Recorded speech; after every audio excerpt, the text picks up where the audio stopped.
আপোনালোকৰ হাতত 20 মিনিট সময় আছে।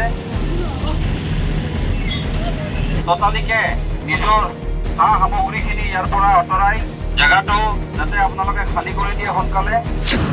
জালুকবাৰীত প্ৰশাসনৰ বৃহৎ উচ্ছেদ অভিযান। আপোনালোকৰ হাতত 20 মিনিট সময় আছে। এটা পৰহি এনেকৈ গভৰ্ণমেণ্টৰ আইন নীতি নিয়ম নাই নেকি? এনেকৈ দয়া নাই। এনেকৈ যে ইটো নাখাওঁকৈ মানুহ ভাঙি পেলাই দিছে যদি ইটো যোৱাৰ পিছত ভাঙি দিয়ক কিবা লাগে কিবা হেৰি কৰিব কৰা চবকে ভাঙাতকৈ এঘৰমান ৰাখছি আকৌ এঘৰমান ভাঙছি। এইটো কি কথা এইটো বুজি পোৱা নাই।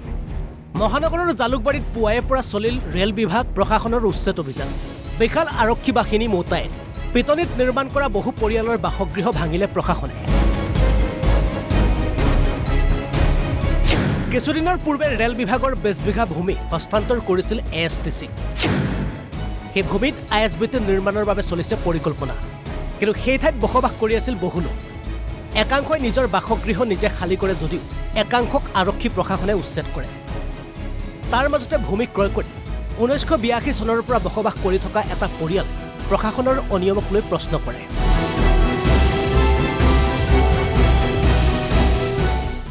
1982 চনত আমি মাটি কিনিছিলো, পাণ্ডাৰ পৰা কিনিছিলো। কিনি কেনে এতিয়া তাৰমানে আমি ইমান দিনে বহি আছিলো, কিমান এই কাগজ দেখাৰ পিছতো ভাঙি ভাঙিয়ে দিয়ে।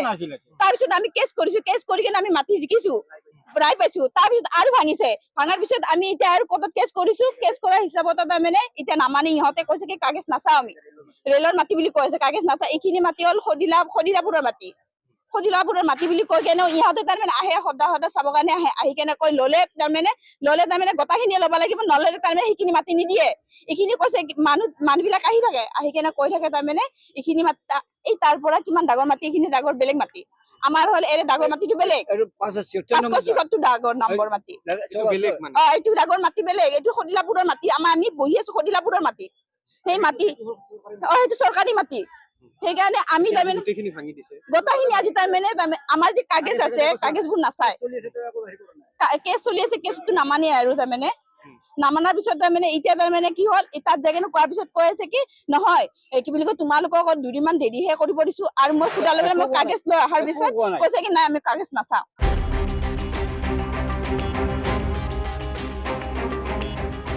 প্ৰশাসনৰ উচ্ছেদক লৈ একাংশই চৰকাৰৰ দয়া নাই নেকি বুলি প্ৰতিক্ৰিয়া ব্যক্ত কৰে। এতিয়া আজি ঘৰটো ভাঙি দিছে, যদি নাভাঙাৰ আগত গভৰ্ণমেণ্টৰ যদি বোলে হয়তো তোমালোকে ঘৰটো ভাঙি লৈ যাওক, অলপমান সাহায্য আমি কিবা দিলো কিবা থাকবি। ইফালে বৰষুণ দি আছে, ঘৰৰ বস্তু ওলাব পৰা নাই, ওলাব নোৱাৰা ধাম ধুম। এতিয়া মানে মানুহ লগত ঘৰটো ভাঙি পেলালে আমি যাওঁ ক'ত, এতিয়া থাকো ক'ত? এটা পৰহি এনেকৈ গভৰ্ণমেণ্টৰ আইন নীতি নিয়ম নাই নেকি? এনেকৈ দয়া নাই।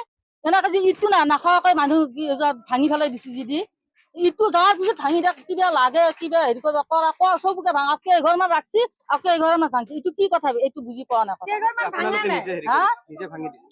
কি নিজে ভাঙি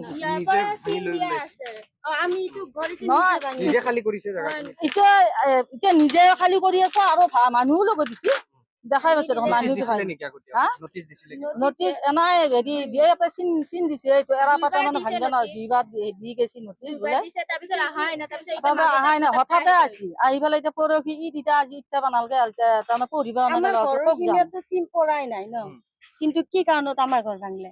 এই লাল দাগ য'ত আছে তাতে ভাঙিব লাগে, লাল দাগ নপৰা দাগ তাতে আছে। কিন্তু ঘৰটো কিয় ভাঙিলে আমাৰ? এই আপোনালোকৰ হাতত 20 মিনিট সময় আছে। ততালিকে নিজৰ সামগ্ৰীখিনি ইয়াৰ পৰা আঁতৰাই জায়গাটো যাতে আপোনালোকে খালী কৰি দিয়ে সোনকালে। মালিগাঁৱৰ পৰা হাইদৰ আলী, অসম লাইভ 24।